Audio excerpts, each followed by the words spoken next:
Bonjour à tous, donc aujourd'hui nous allons voir à quoi servent et comment trouver nos animaux totems.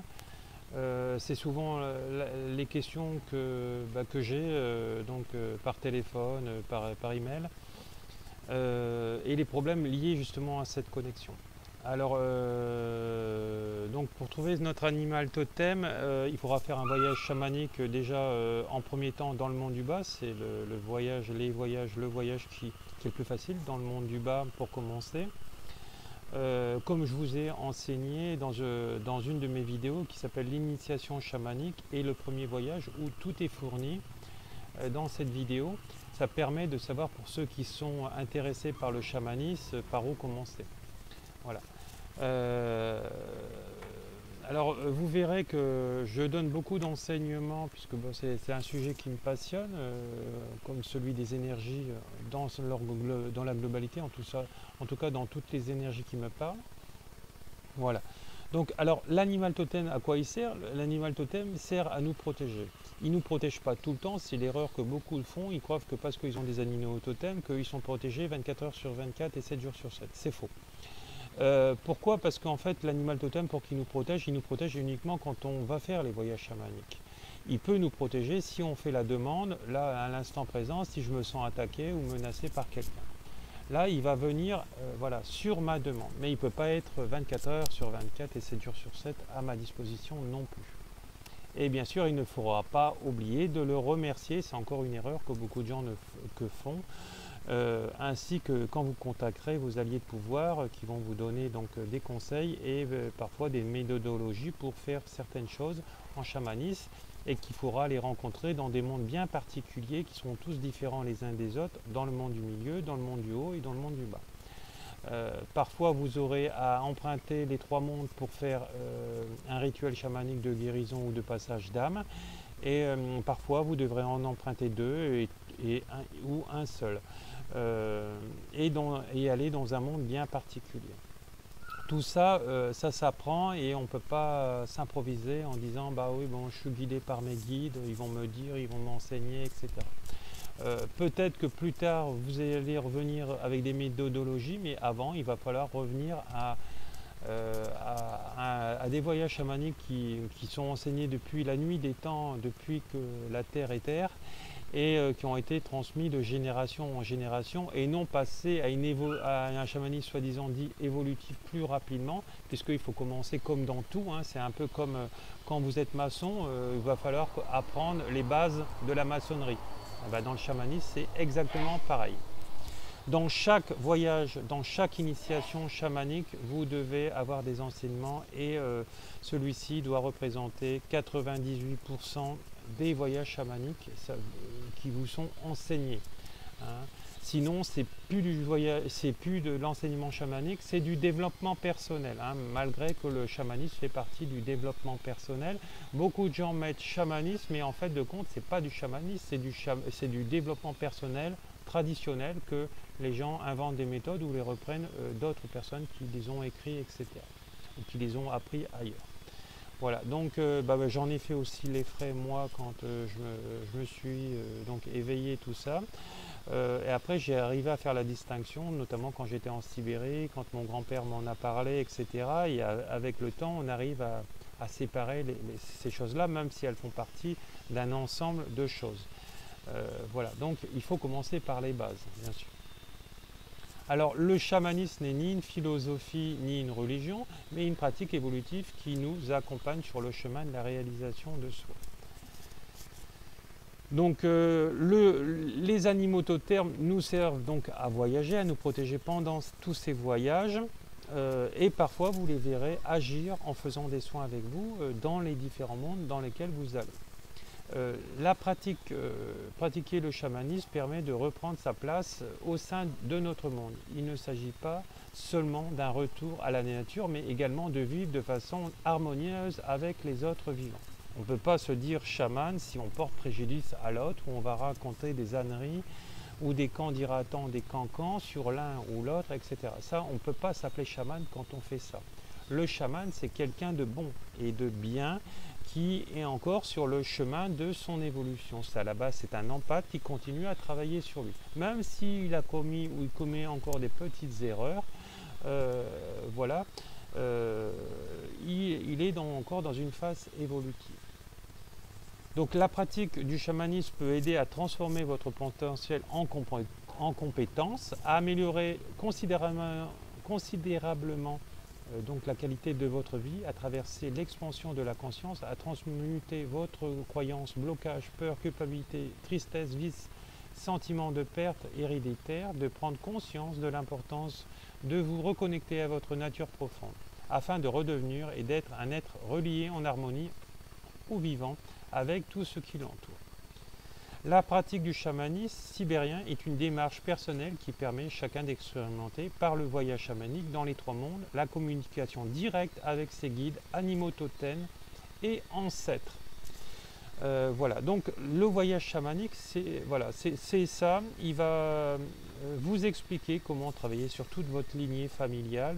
Il va vous montrer comment faire les rituels. Vous allez revenir avec tous ces rituels qui vont vous être enseignés par des méthodologies, par ses alliés, par les animaux totems qui vont contribuer à ce soin. Ça va régler votre karma des vies passées de votre vie actuelle. Ça va, en fait, vous allez évoluer de façon exponentielle. Vous allez, si vous n'êtes pas sur votre chemin d'âme, de vie, etc., vous n'avez pas le bon compagnon, le bon conjoint, la bonne profession, etc., vous allez faire notamment les quatre plutôt, soins chamaniques, soit dans la formation que vous allez prendre, ou soit dans les soins qui vont vous remettre sur les rails pour justement ne plus perdre votre temps, parce que beaucoup de gens perdent trop leur temps à force de trop réfléchir ou s'obliger à rester avec des gens qui ne veulent pas travailler sur eux. Voilà. Voilà, donc c'est important d'en être là. Lors de cette formation, vous apprendrez donc différentes méthodes chamaniques. Chacun aura l'occasion d'aller rencontrer ses animaux, ses guides et ses ancêtres. Connexion avec vos guides, travailler avec les ancêtres, travailler sur votre ombre, ça c'est hyper important, c'est quelque chose à faire régulièrement. Il n'y a pas d'espace-temps là-haut. Il y a 9 niveaux dans le monde du haut. Nous avons accès qu'au premier niveau avec un accès aux divinités, mon maître de karma, les ancêtres, les chamans et aux guides avec les ancêtres supérieurs par rapport à l'arbre cosmique et au royaume des morts. Accompagnement des âmes, on passe les âmes vers là-haut. Le travail est aussi appelé psychoplombe. On fait cela avec les âmes errantes sur Terre et on les envoie. On va aller nettoyer des lieux, vos lieux d'habitation, passer des âmes vagabondes qui sont soit sur votre lieu de travail, soit chez vous ou chez les personnes. Vous verrez, ça c'est merveilleux.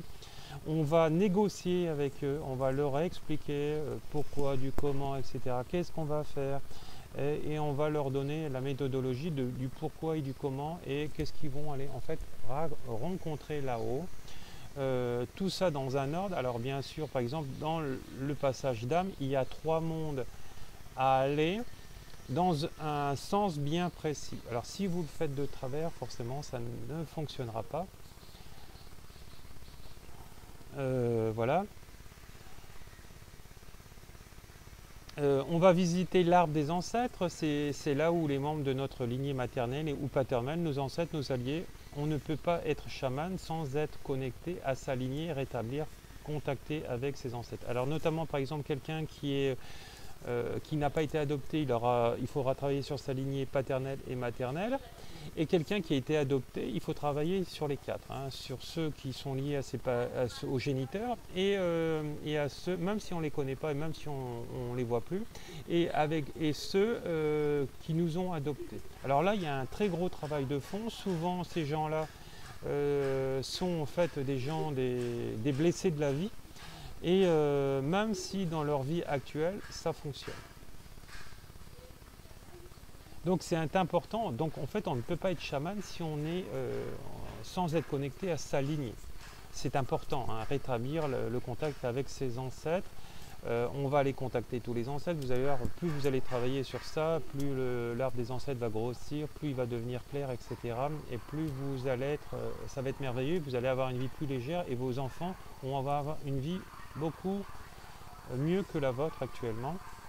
Dans le monde du haut, le chaman, divinité, guide, archange, donc c'est ça que nous allons voir.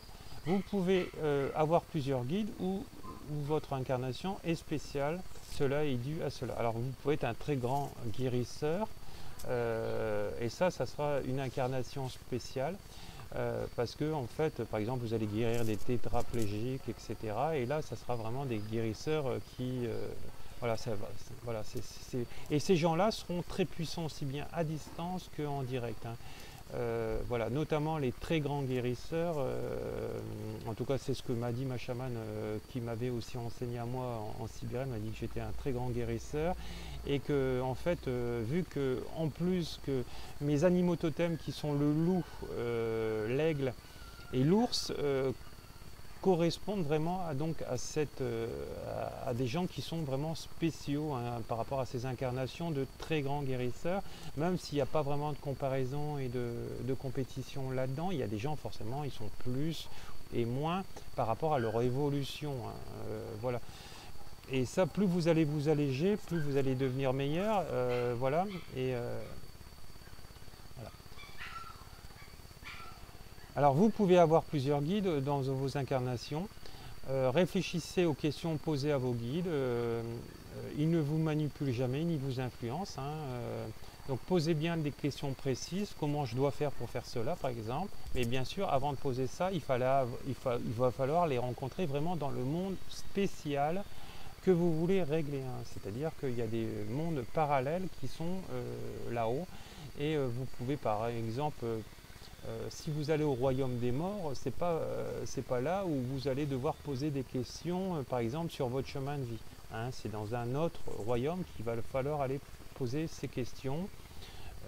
C'est pareil pour aller contacter votre première mère, hein, qui est la racine de la base de tous vos ancêtres.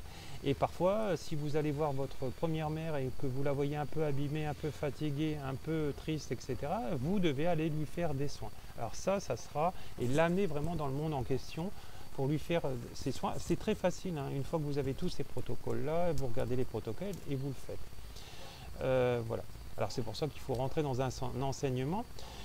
Où est-ce que je suis sur le bon chemin? Alors tout ça, par exemple, régler votre chemin ADN et mettre en fait toutes les ressources sur ce chemin, ces pierres qui vont vous faire rencontrer les bonnes personnes, les circonstances, les formations qui vont vous faire devenir quelqu'un qui sera vraiment thérapeute, enseignant de ce que vous voulez, notamment pour certaines personnes.